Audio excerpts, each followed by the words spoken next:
It is kind of fun around here, right? It really is. This is like my favorite time of year. And, thankfully the weather has been cooperating. We haven't really been seeing, too much in terms of rainfall. I know. Well, we're kind of getting behind on rainfall, so we'd like to see some.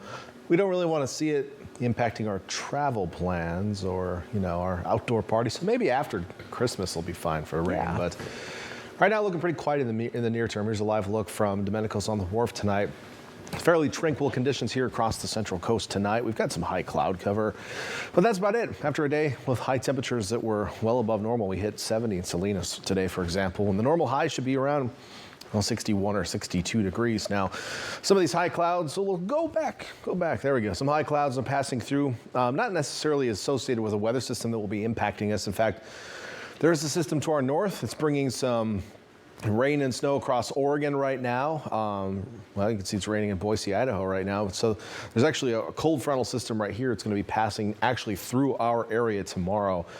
But like many of these systems we've talked about so far this season, it is going to be in the process of dissipating as it arrives. So I'm not expecting any precipitation from it. We will have a somewhat moist northwesterly flow behind it tomorrow night. That might get some drizzle going on the hills, but we're not really going to be like tracking anything on radar, I don't feel like, tomorrow as this passes through, at least in the low levels that would impact us. So dry weather expected to continue. We will cool off here over the next couple of days, at least during our afternoons, as this trough kind of digs in briefly over us. But ultimately, this area of high pressure right here builds in here for the next several days, and that will strengthen and warm our temperatures back up. Our highs will be back above normal by Wednesday and stay that way through the end of the week. So we've got some more warm afternoons on the way for us. We've had plenty of those lately, especially considering the season.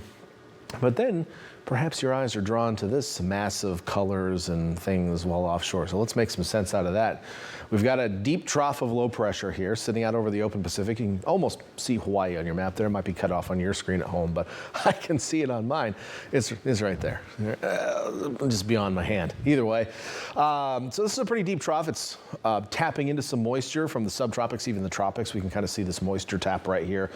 And it is going to be heading toward us as we head into, or really out of the weekend. Now, unfortunately, if you're hoping for a good storm out of this, it gets kind of cut off from the flow. We see this kind of cut off circles, or these closed circles right here. So this is a cutoff area of low pressure, which means the jet stream probably is still off to the north and not really feeding this with a lot of energy. So we've had a system or two like this before already this year, and what we've seen is a couple of days of showers, and that's kind of what I'm starting to see out of this now. And that could change because it's not expected to arrive for another 7, maybe 8 days. So there's a lot of time in between now and then.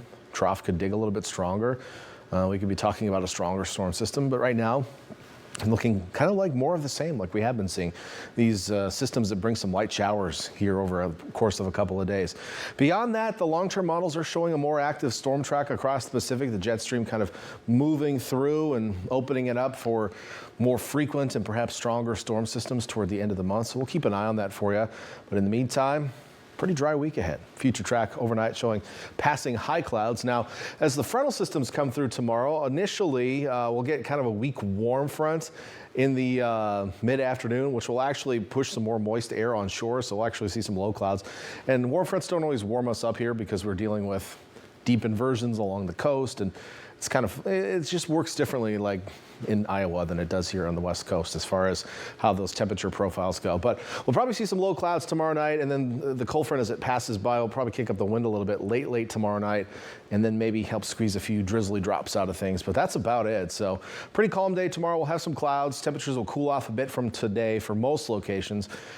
Because we're getting some frontal movement here, some areas that are in valley bottoms that were kind of inverted today that didn't fully mix out may actually be just as warm tomorrow, even though our overall air mass is cooling about 7 degrees tomorrow. So some areas cooler tomorrow, some areas the same. For example, the San Lorenzo Valley is probably not going to be too much cooler tomorrow. You're going to be pretty close to today because you'll get some mixing, deep mixing.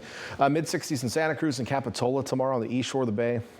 Going to get you into the mid-60s, perhaps as warm as 67 there in Salinas. Northern Valley still somewhat cool with only 60 in Morgan Hill tomorrow. Hollister still above normal at 64 though. Over to the peninsula, a little cooler than today. I think we get to 66 in Monterey today, so you're down to 63. And then down south, these areas will be a few degrees cooler as well, but still warm for this time of year. So despite the fact we got a frontal system coming through, we'll still be warm tomorrow. Now beyond that, we will cool off a bit. More on Tuesday before we warm back up for the rest of the week. There are all those highs, which will be well above normal. And then we're starting to watch things beginning on Sunday. So make sure to stay tuned to my forecast as we approach next weekend because, well, rain obviously may have some impacts on people traveling and being out and about as we approach the holidays. Austin? Great. Thank you so much, Dan.